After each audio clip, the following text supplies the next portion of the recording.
Okay, so I got us on to YouTube, but not on the right channel. That's progress.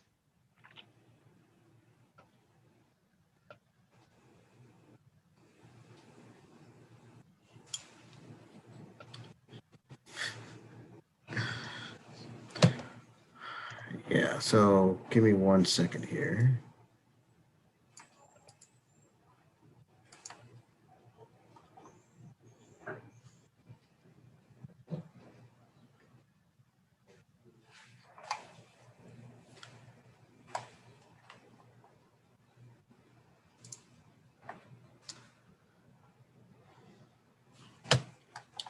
Now I have to figure out how to.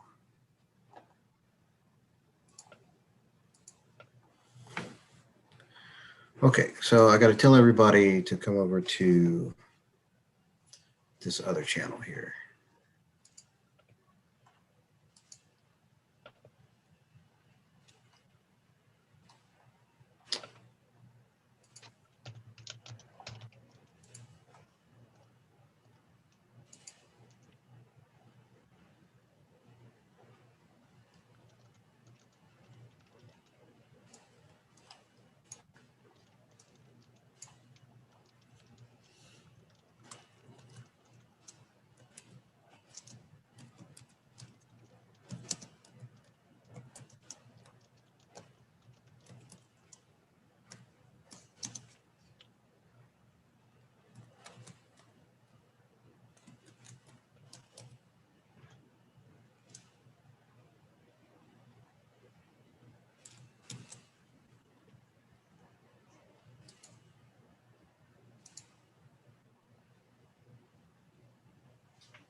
So is your beer empty soon, Ludwig?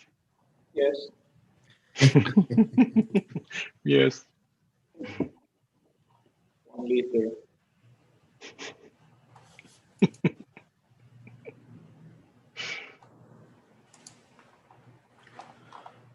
All right, let's see. Do we?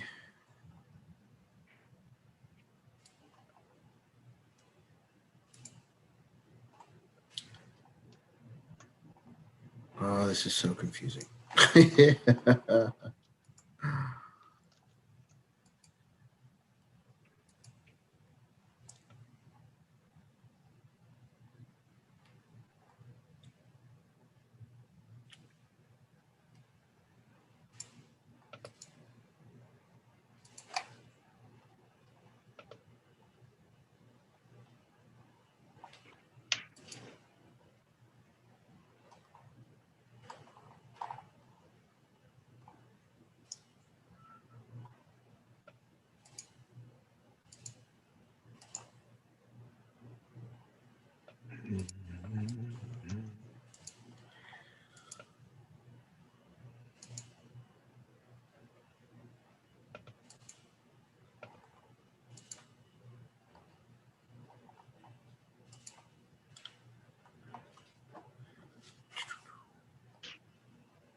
All right. So if anybody is watching the stream on here, if they could just type something in the comments, that would be great. Hopefully we'll get some more people popping up here in just a few moments. And then we can actually start a show 43 minutes late. I'm so sorry, gentlemen. No We problem. are patient. Yes.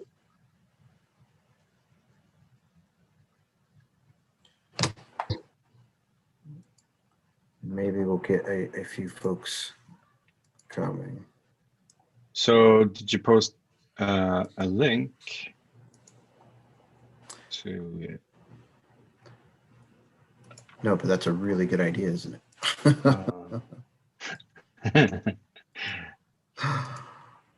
Oh boy.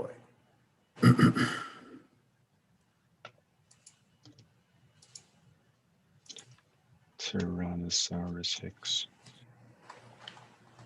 Yeah, I'm posting the link right now.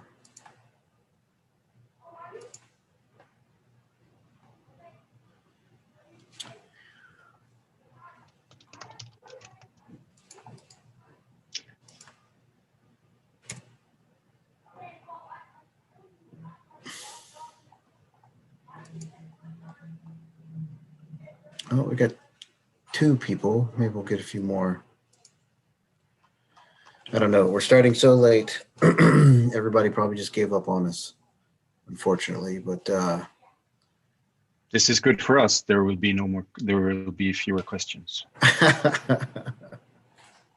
well, don't worry. We'll get you plenty of good questions. Oh.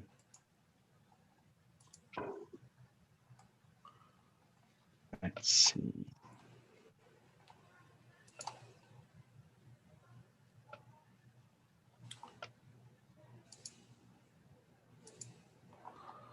Adding links.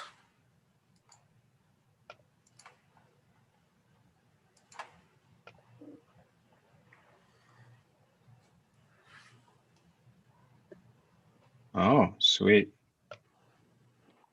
I'll post that as well. Yeah, so links are there. I'm sending these out to a couple of groups.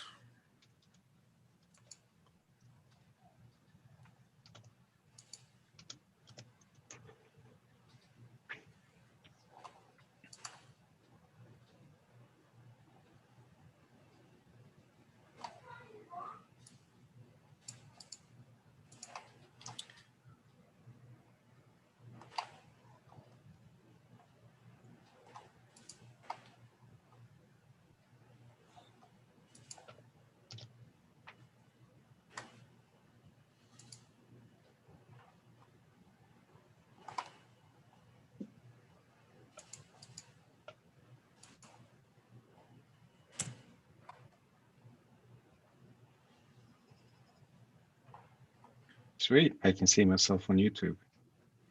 I think that you are a YouTuber now. Sebastian says, Ludwig, you need to tie your coif. No. No.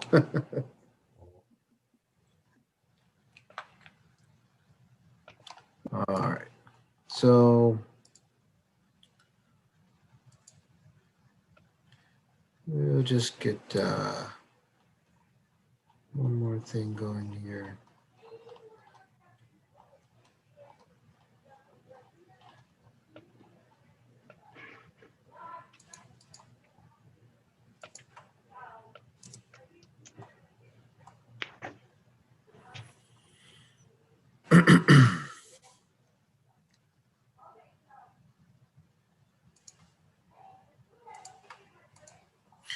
Okay, so gents, we are live on YouTube after a record 47 minutes of technical difficulties, but we are definitely there. But before we get started, we're going to give everybody a chance to log in. Hopefully, we will get some more folks so that you guys can get some good questions towards the end of the show. Remember, guys, if you're out there and you want your question to be in the show, you got to put it in the comments, or you can send it to me directly via private message, and I will try to get to everybody's question. And we will get started with the actual show here in just a few minutes.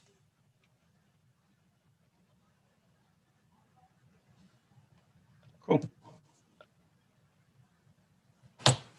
Let's see. Why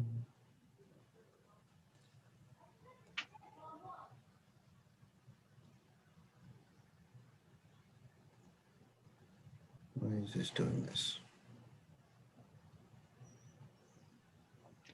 At least Zoom is saying that it's live on YouTube. Good. Well, yeah, we get everybody on here, except for I'm not getting it on my. Anyway, that's not a problem. So let me just check one more thing here, and then we will get going. Haha, look at that. Look at all those fancy people watching and shooting out questions very, very, very quickly. All right, gents. So we've got some folks watching. Hopefully, we'll pick up some more, but let's not drag this out any longer than we need to, because we've got lots of good questions for you. And we want to be able to get into this stuff really well. So without further ado, welcome everybody to Ask the Knights Live. This is episode 23. And this is the first time, well, actually, it's not the first time, but this is the second time that we've had on folks from a different time zone. Way, way, way, way out. So that's why we're doing this early. I'm so very sorry for all the technical difficulties. We're starting really, really late, almost an hour later than we were supposed to. So without further ado, I would like our guests to introduce themselves, and then we can get started with the questions. Take it away, gentlemen. So I was supposed to start first, right? Yeah. Thank you. My name is Måns Knutsson-Kotte, and I'm a Drachenwald Knight, Viscount, and Order of the Member of the Pelican as well,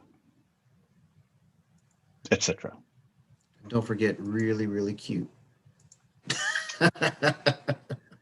That was the etc. part. Ah, got it. I'm sorry. Sure. I'm still trying to take care of a million things. Sir Ludwig? Yeah.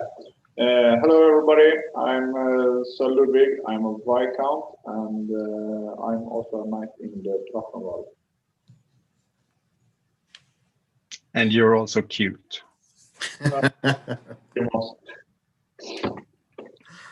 Always. So, gentlemen, thank you for being on the show. I really appreciate it. I know it's getting a little late over there in Europe. It's just almost 11 a.m. here, so almost time for lunch. But what time is it in your corner of the world right now? 8 in the evening. So we're good. So not too bad. Not too bad. Just time to get the festivities rolling, right? Yeah. On Tuesday. Yeah. Well, welcome to the show, guys. Like I said, thanks for coming on. And with that, are you guys ready to get into some questions? We are, but you have to remember that we are shy and reserved Swedish people. That's true. That's true. So I will warn my audience that they are very shy and reserved. So no questions that might inflame their sensitive personalities. Because, yeah, that's not going to happen. All right. So, guys. So first off, I wanted to ask you guys a little bit about the differences that you've seen, because I know you've both have come over here and played SCA here, but with the majority of the time in Drachenwald. So what are some of the differences that you see in the two locations' approach to training? The two locations approach to training. Could you elaborate? Yeah. What do you mean? Yeah. So what differences do you see here in the U.S. as opposed to there in Drachenwald? Oh, well, the first one is numbers. There are more fighters in the other kingdoms than there are in Drachenwald. So the training circuits is usually bigger. There are more options for training than in Drachenwald. Drachenwald is a huge kingdom that covers both Africa and Europe and other parts that I won't try to mention. So that's one of the big differences is the number of fighters and how spread out the kingdom is. Yeah. I would say. Absolutely, that's the biggest conflict we have. Yeah. Small shires have lots of trainings, and other shires doesn't have any more than 1 or 2 fighters, maybe, so they can't train except going to other events. And now, when the events are not going, it's a big problem. But we are trying to do a lot of training, but once a week, it's a lot in Drakenwald, but it's not a lot if you go over the other side of the pond. Awesome. So yeah, I can see, like, I remember from being over there, just getting to fighter practice was a 45-minute drive for me. But I mean, it's kind of like that here in some of the kingdoms, but you're absolutely right. Like, you guys have it rough. I know that there's a lot of other medieval, like, reenactment groups. Is like, do they take away from the numbers? Like, what draws you to the SCA as opposed to one of these other, strict reenactment groups?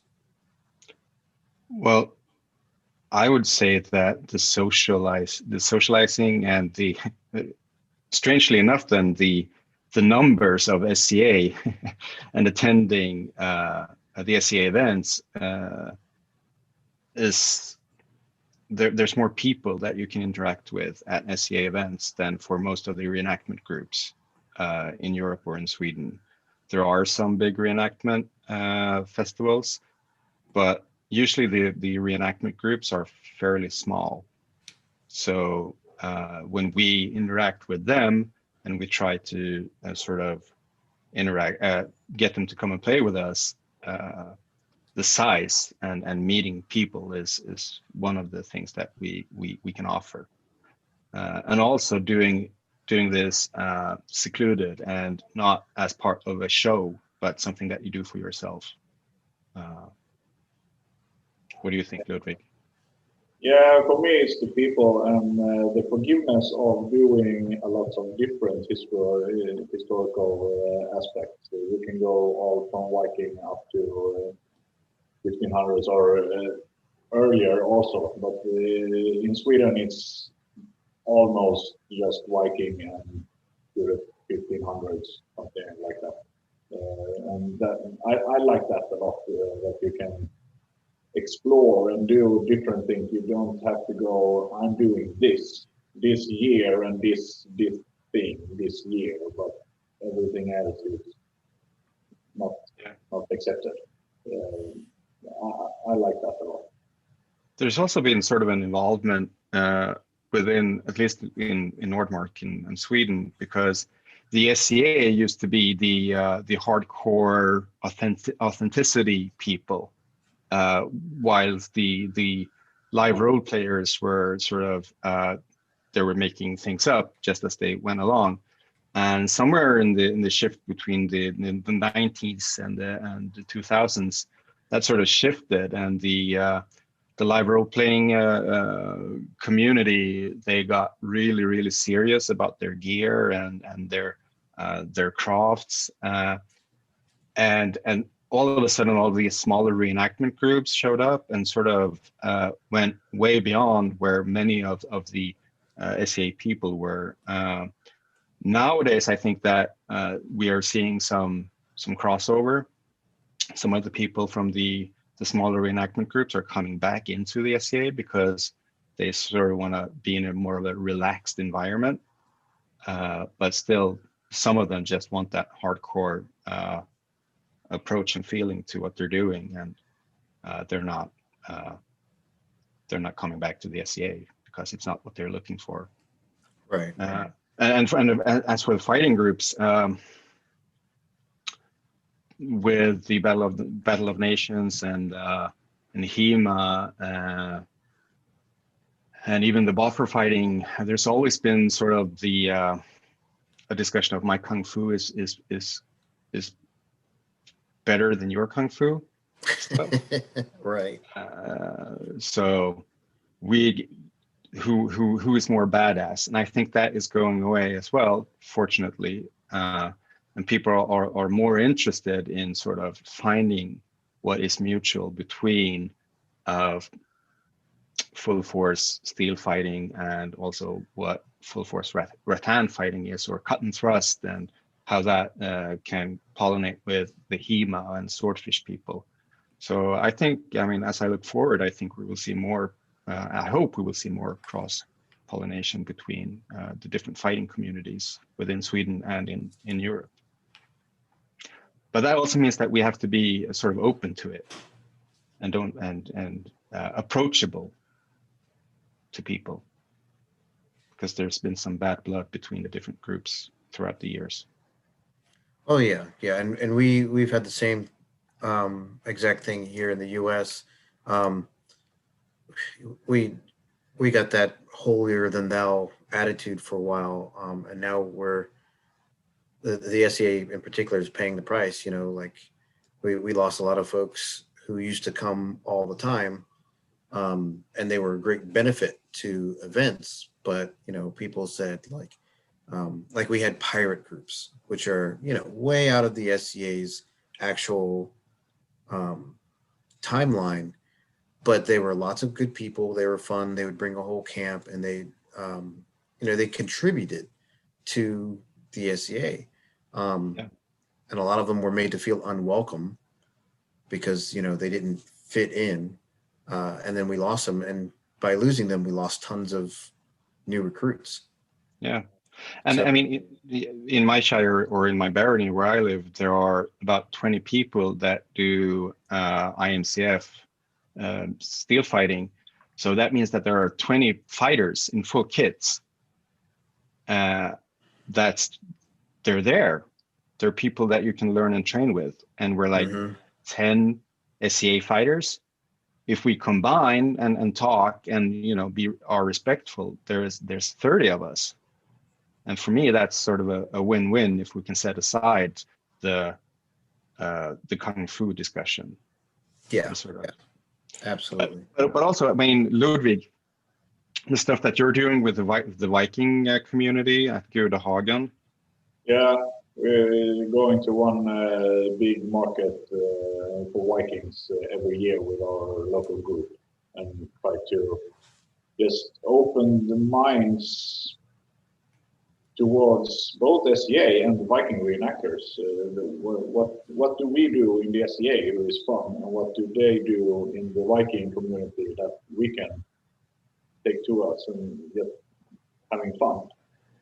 And that's been ongoing for 6-7 years, and every year we got some more people joining our SCA group, and we have already lots of fighters or crossover Viking from the SCA to the Vikings, and now we are trying to do the Vikings come over to the SCA and try it out also. So, it's a good work going on, and it's feel it's going in the right direction. And I think that is the main thing that we have to do in the SCA now, to just open up our minds and see what other people do, and don't say, yeah, this is not good. Say, this is really fun, this is good, this is nice, you are doing a really fun thing. Can you accept that we have different clothes and do a different type of thing at the same event? And then we can meet up afterwards and take a beer and just hang around the campfire. And that was a quite new thing, I think, for a lot of those groups, because they are in their small households from the different counties and shires, and they play in their own group. But we are like, yeah, but everybody can play. That's the main thing I think that we are doing at that market. And I think that approach is so great, because you're respectful of this is their market, and you build your encampment there, and it's like, we're going to set up here, Is that okay for you guys? And then you say, okay, we're going to do some fighting over here. You can join us if you want to. I mean, you're not taking over, you're inviting them, and they sort of building a relationship and trust over the years. There's interest, and then there's crossover. And I think that's a good approach. Yeah, I agree 100%. And hopefully, we're reaching out again. I know there's folks who are reaching out again over in the US too, like to these other fringe groups, and trying to do that same thing, trying to get them to come to the bigger events,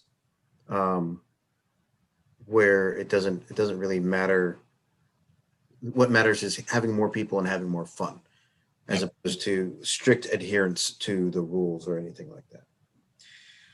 All right, gents, I have another question. And this one comes from one of our favorite people, Eric.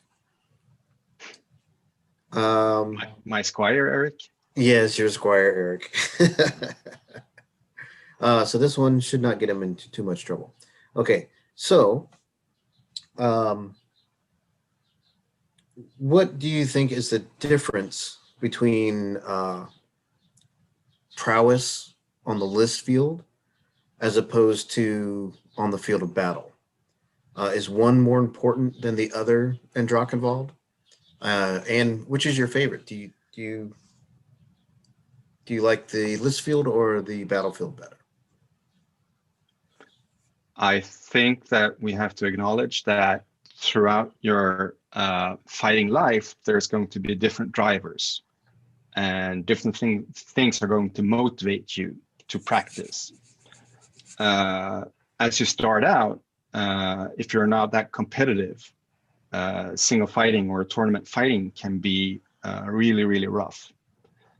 So a lot of new people, they want to do melees because they feel that they get to play more, they can achieve more. So they sort of focus on that. And as they learn more about fighting and as they practice, their prowess increases even for single combat.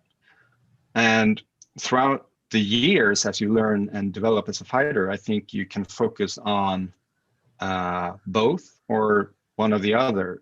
The most important thing is that you have fun, and that you that you challenge yourself, especially if you're a squire, Eric. So you just don't do what is comfortable.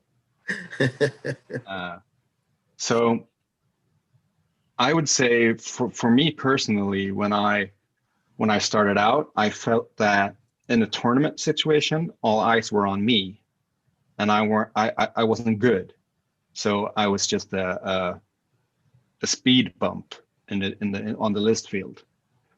But on the melee field, I felt I could make a difference. I could be part of a unit. I could be part of something that was bigger and more, and that became more fun for me. So building a war unit was sort of the first thing that motivated me to learn more about fighting. And then it sort of switched over, and I wanted to progress more and learn more as I got more comfortable. And throughout the years, it sort of has shifted. And I think it's important to acknowledge that both of these aspects of what we do are as important. Yeah, the main thing I think that as Scott also talked about is on the list field, you are only 2 fighters in the list. It's easier for people around looking at the prowess from that point of view, but on the melee field, it's much harder to see what everybody is doing and see what's prowess or the biggest or the best, or if you understand what I mean. We get you. To have your eyes spot on you on the list field. I think that what Eric is asking about is yes, maybe it's easier for everybody to look at the prowess in the list field, but in my world, the melee field is as important, because if you can't play the melee, then this field doesn't really matter either, because you have to do it for the fun, as Kotte also talks about. I think that is the big thing that we are trying to do in Drachenwald. You have to have fun. If you don't have fun when you're doing your thing, it doesn't really matter if you are sitting, singing with your beer and friends, or if you are at the Miller field or List field, or if you're sitting in the sewing circles or dancing or whatever you do. If you don't have fun, you don't have it. You have to have fun. That's the main thing, what we're doing. Absolutely. And there's actually something, I mean, a couple of years back in Drachenwald, we talked more about war nights or melee focused nights and tournament nights. And today, it's not my impression that we are sticking to dividing sort of the focus of one's path. It's either melees or tournament fighting. So we don't really make that distinction anymore. But certainly in the early 2000s, we talked more about I'm a war night or a melee night, and I'm a tournament night. But we don't do that anymore, and I think that's good. Yeah. I think you're absolutely 100% correct on that one. All right, gents. So I've got another question here for you, which you guys should be pretty good with. This one comes from Kate, and her questions are: what are your recommendations for air travel with armor? I know you guys do a lot of traveling with your armor, not only in Drachenwald, but also when you come to the States. So what are the things that you found that have made it easier to travel with your armor? I have multiple sets of armor, depending on where I want to go. Unfortunately, that's and also depending on your nature, I like to collect stuff. So I have a number of different sets and helmets, and some of them are very lightweight and made for air travel to Australia, for instance, which means that they're not going to protect you as much. But that's the sort of the trade-off. So you have to go for hidden armor, plastic components, just to chase weight. But you should always, there are some things you should never compromise with: your cup, your helmet, your gauntlets, and your gorget, right? Right. Yeah, and I think that the main thing for me is that I have a big hockey bag and put all my lighter stuff in it, and then check in that bag. And then I take my helmet and gauntlets and all the metal stuff in hand luggage, because often we can have a lot of hand luggage in weight, but not in space. So it's easy to take your helmet, stuff, push down your gauntlets in it, and just take it as a handbag, and you will go through the checkpoints without any further ado. It's always a good time when you're 10 guys going through security, and all of you have helmets, and you get pulled aside and you have to talk about what you do. That's fun. But I noticed that last time I flew over with Sir Atli, we talked in every queue. We come to the checkpoints, and it's a lot of metal in the bag. It's a helmet and a gauntlet and everything, and then we pass it through the X-ray machine, and they were like, "Okay, you have talked about what you have in it, so we are going to look at it, but it's no problem." That speeds up the thing a lot. Yeah, and there are some horrible stories of people who have checked in their helmets and they've just come back crushed, and you don't want that. So always have your helmet as a carry-on. Yeah. Well, not to mention, like, most of the time, the helmet is the most expensive part of your kit, as it should be. So yeah, definitely you want to carry on unless you have a rigid armor box that you're putting it in. Definitely carry on your helmet.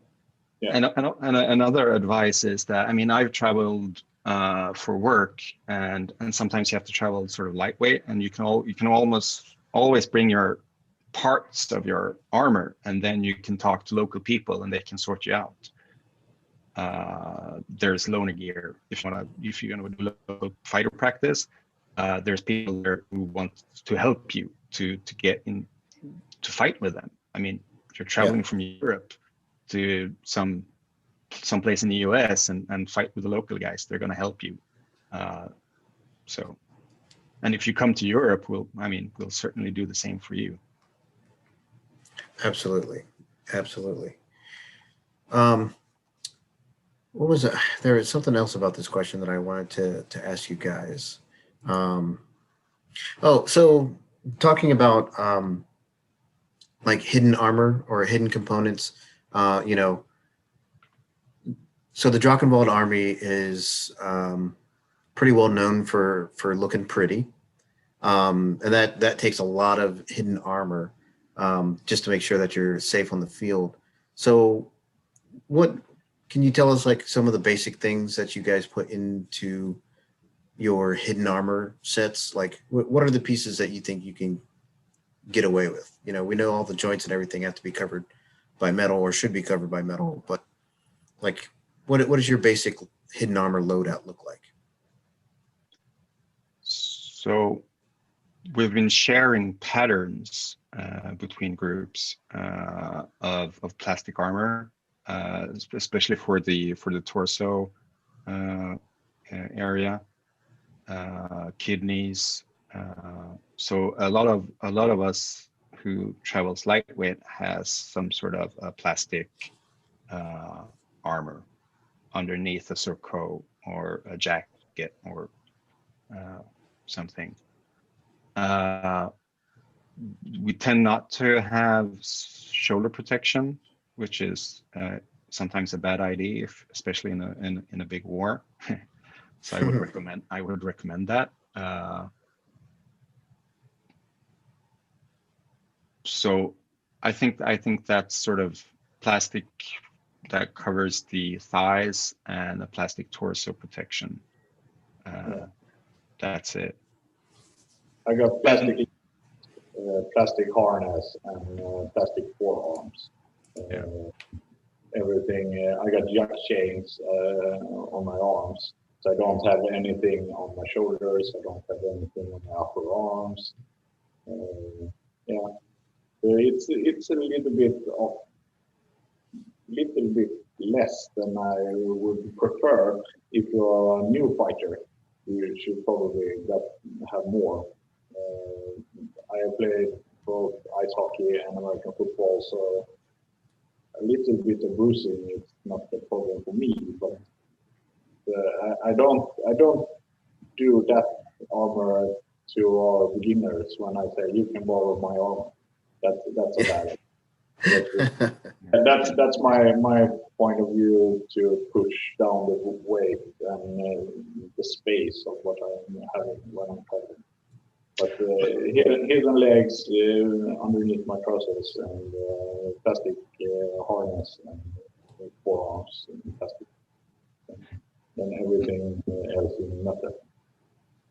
And I've been doing this for so long now that I have multiple sets of armor, as I said, and also I'm in an economic situation where I can spend a bit more money. So I actually have a titanium lamellar that I use sometimes. I also have an aluminum lamellar, and I have 3 different sets of plastic armors. So yeah, but it really depends on the situation that you're in and what, I mean, if you're all alone and there's no one to help you, you have to make do.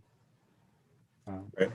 Well, and what you said before, reaching out to the people who are in the area that you're going to be in is always a great idea. I've never ever gone anywhere in the known world and not have someone help me if I needed it. No, So, but sometimes they will screw with you though, which is fun. I went to the Washington D.C. area. That's Atlantia, right? what's and Washington D.C. That's Atlantia. yeah, that's Atlantia. Mm-hmm. Yeah. So my preferred fighting style was with a center grip round or oval. Atlantia is not that famous for center grip shield, right? Right. So I come over and I said, okay, everything's set up. And it's like, okay, what do you need to borrow? And I said, do you have a center grip shield? They're like, yeah, we have this small buckler for you. It's like, okay.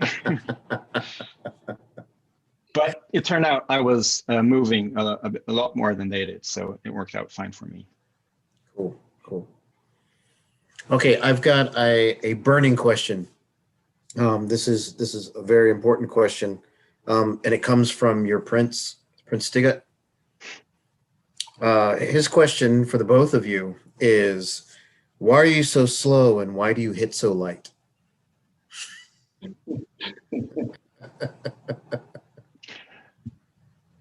I'm getting old and I want to be and I want to be nice.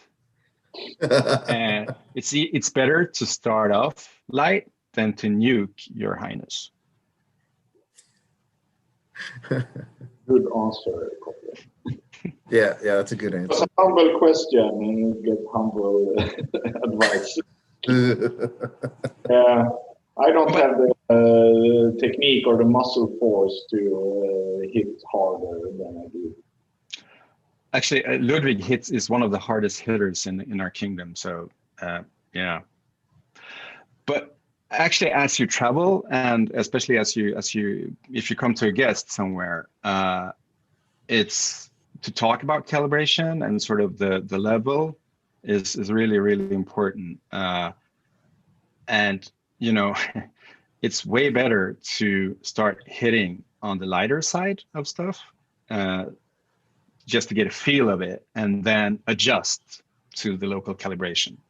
And as a knight, you have to be able to do that. If people want to get hit harder, you hit them harder, but you don't have to. You don't have to go out there and hit them with a 10 on the first blow. That's just stupid. Absolutely. And sometimes,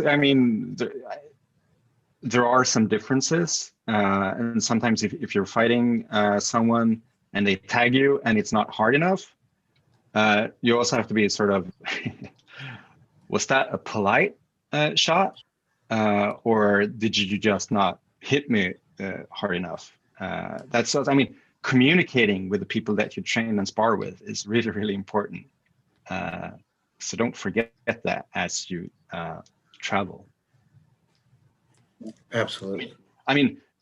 A good story is my squire Eric, who travels to the West Kingdom, was fighting Duke Uther. Uther puts him down on his knees and hits him in the head, and sort of like, and Eric says, well, were you polite or was that just not, And Uther sort of responds to it by, oh, he wants me to hit him harder. And then he gets hit with a 9. So if you're going to communicate, you also have to be be clear in your language. Right. Sir Ludwig? Yeah. How have you found communication, especially when you're dealing with English as a second language? How do you find that, or how do you overcome that little bit of a barrier? Because your English is excellent, but still, sometimes it's hard to convey certain things when you have to think about it twice. I think the main thing I do is I'm picking different words sometimes. So if I want to say something and I don't find a word in English, I try to find a another word for the same thing that I know. So maybe the doesn't always fits in the meaning, but the person you're talking to is knowing that is your second language. It's easier for those people to translate what you are saying instead of using a Swedish word because they just the question mark. But if you use another word and it's not spot on what you're meaning, they are translating it for you easier. And I think that talking is the main thing. You can't be nervous talking to people because then you don't want to learn anything. My English has been improving like a rocket from when I get into the SVA than before. So I think my English teacher would be really, really happy to hear me speak now, rather than I quit school. So that's the main thing. You have to push yourself to talk, and if you're talking, it will come easier. Just this quarter we were talking about before the show has made me much more comfortable in talking. And most of the events in Vattenfall we also talk English because we have a lot of different nationalities. Yeah. Well, you can tell the truth. You know, you've got a lot of U.S. folks in Drachenwald, and we're not very much known to be bilingual or trilingual or however Europe, you know, you run into people every day who speak 3 to 5 languages, and it's one of those things I really wish that we would focus on more, but I think it's because our country is so big that we don't put the emphasis on learning other languages unless unless we do a lot of traveling. So, but it's very much appreciated. But one of the cool things about our society is that you get to learn and grow as a person, and learning to be more fluent in English is certainly one of them. Most people in Drachenwald, English is their second language, so everyone is sort of aware of that. Even if English is the common language in Drachenwald, which is everyone sort of has another first language. So sometimes we forget, but for the most part, people are very forgiving because we have to sort of build an environment where people can share with who they are, and language and be feeling confident with their language is definitely a key for that, for people to stay around and to explore the SCA, because one of the fantastic things that the society can offer is international travel and meeting people from all over the world, and finding out that most people share this interest and they want to get to know you and they want to make you feel welcome when you visit. And I think that it's unique to, at least my experience is, I think it's wonderful. Oh yeah, absolutely fantastic.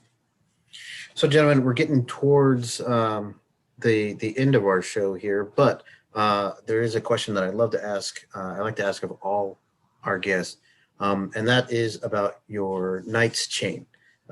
Most people have a favorite, or they have a story that goes with their Knight's Chain. So would you guys like to tell us about yours?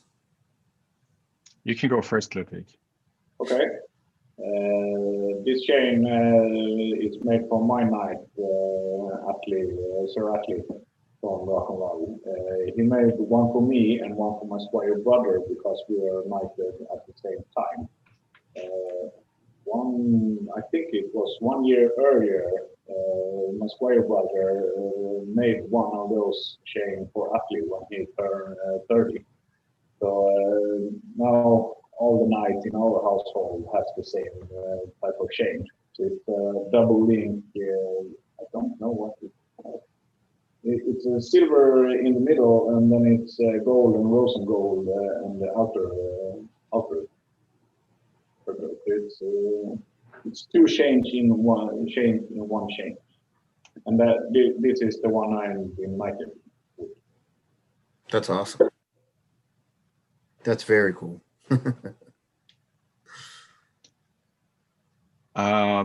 My favorite chain is this one, and it's my favorite because I made it myself. Ah, So I bought the silver threads and I made the rings and I weaved it myself, and it's in silver, and I'm just dying to pass this on to someone in my household someday who will commit to the path of knighthood. I wonder which squire that will be. Oh, and now it's a race. Everybody wants to beat each other up for I hope so. it. Oh, gentlemen, this has been a lot of fun, even with all the technical difficulties that we had at the beginning. I really do appreciate you coming on the show and giving us of your time to give us a little bit more insight into what it's like to be a knight in Drakkenball. I do have one or two more questions if you guys are willing to stick around for a little bit more. No problem. Yes. Okay. So a question for you.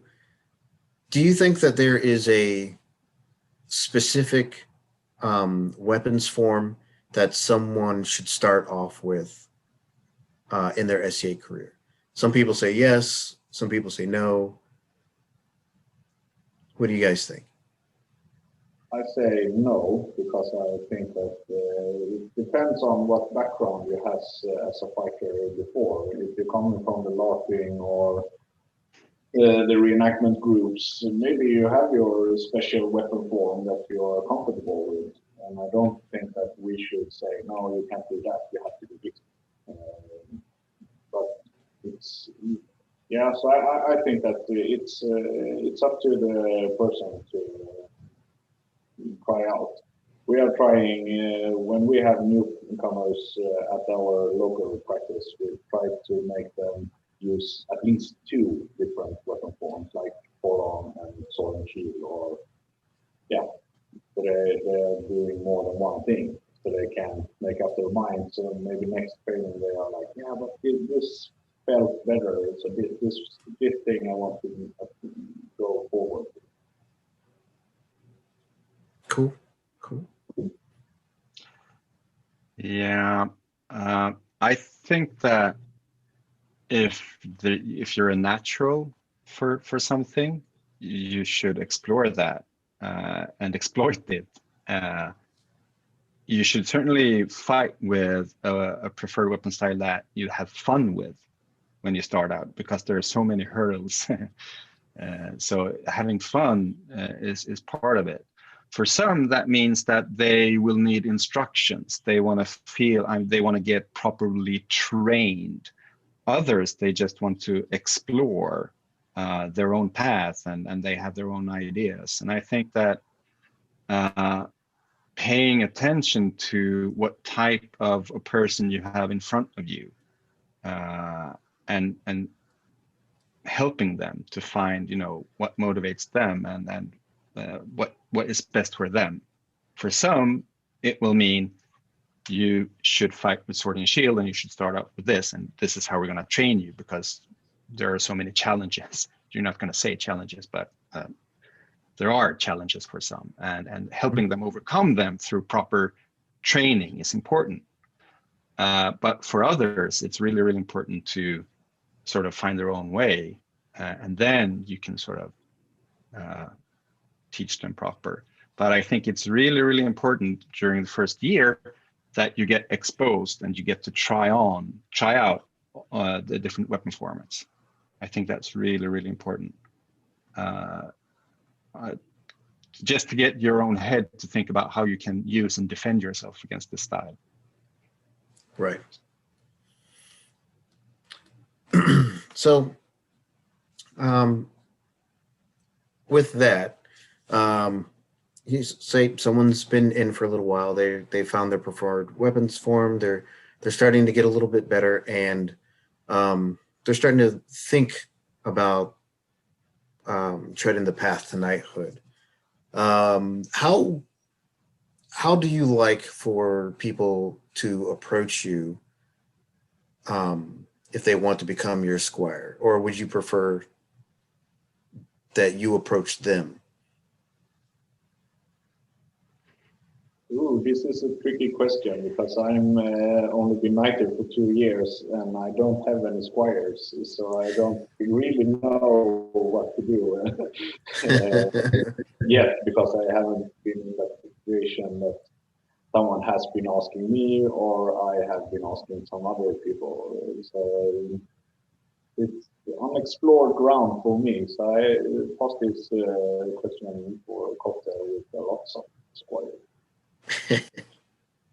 Yeah, so I have 3 squires and no proteges. I became a peer almost 20 years ago, and a knight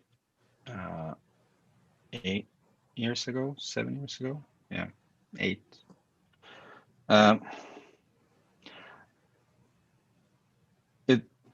Every relationship that you have is sort of unique. And for some, it's apparent that this is going to be that type of relationship. For others, it is not as apparent. Peers are not mind readers. So if you want to enter a relationship with someone, you have to sort of let them know that you exist. But as you do that, you're also taking a risk of rejection. And as a peer, you have to also sort of, you cannot enter that relationship on the wrong foot, which means that sometimes you have to turn people down. Mm-hmm. And it sucks because there's so much disappointment. And I think because the people that approach you, they want to be in this relationship with you, and you don't see it as a good match. And dealing with that in a respectful way is really difficult because there is some people are taking risks. They're exposing themselves. So I think peers needs to be mindful, and they have to sort of, I mean, I once got a question from someone, and I hadn't been a peer for a long time, and my response was just to ghost them, which was today I'm ashamed of that, of what I did. And as a peer, you can't really do that. You have to own the peerage, and you have to tell people that I don't think this is a good match for you because of, and tell them how you feel. Mm-hmm. You have to risk that as a peer as well. So answer the question was that I want people to approach me with their thoughts and ideas if they want to be in a squire or a protege relationship. I don't have any proteges, and I don't think I will, but yeah. Don't wait for people to approach you. But as you approach others, be ready for rejection. That's, yeah. I think this is something that we should talk more openly about we have different preferences. There are different households. Certainly within our circles, we need to talk about how we deal with this so that we are respectful and don't hurt people's feelings. And I think most people understand when you explain why. Right, right. So I think that is really, really important. So don't do what I did. You just panic. Sort of, I don't want to go to an event because I have to think about this. Just be direct, be open, be honest. I think that's really important. Excellent. That was a fantastic answer. And with that, gentlemen, I'll thank you once again for being on the show.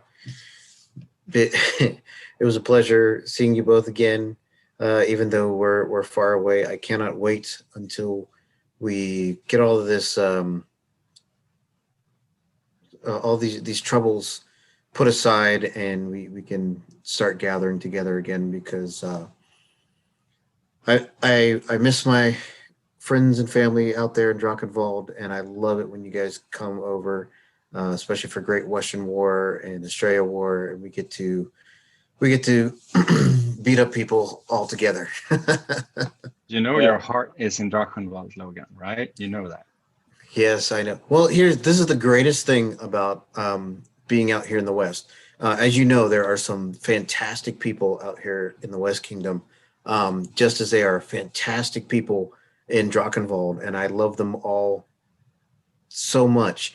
And it is so much fun watching them fight and drink and laugh together, like all at the same time. Like, it's the best thing ever. I'm just happy to be a part of it. Thank you so much for hosting us. It has been a real honor to be in the show, and keep up the good work with the show. It's a really, really good initiative. Inspiring to hear all of the people that you interact with. Keep it up. Yeah, Absolutely. I will do. I will keep this up as long as possible. Hopefully next week we won't have so many technical difficulties. I'll have to dig in and see if I can figure out what the heck's going on. But thanks for being patient. Yeah, because you're doing it with His Majesty, I believe. It's true. I Yes, heard yes. I hear he's preparing some amazing costumes for this. Okay. Watch out. All right. Well, I better have my all my shit in one sock, as they say. Okay, gents. So thank you again for being on here, and I guess that's it. That's the end. Well, thank you everybody out there for watching, and we'll see you again next week with 2 more Nights of Drakkenwald. Good night, everybody, or Good night. afternoon, or well, wherever the hell you are.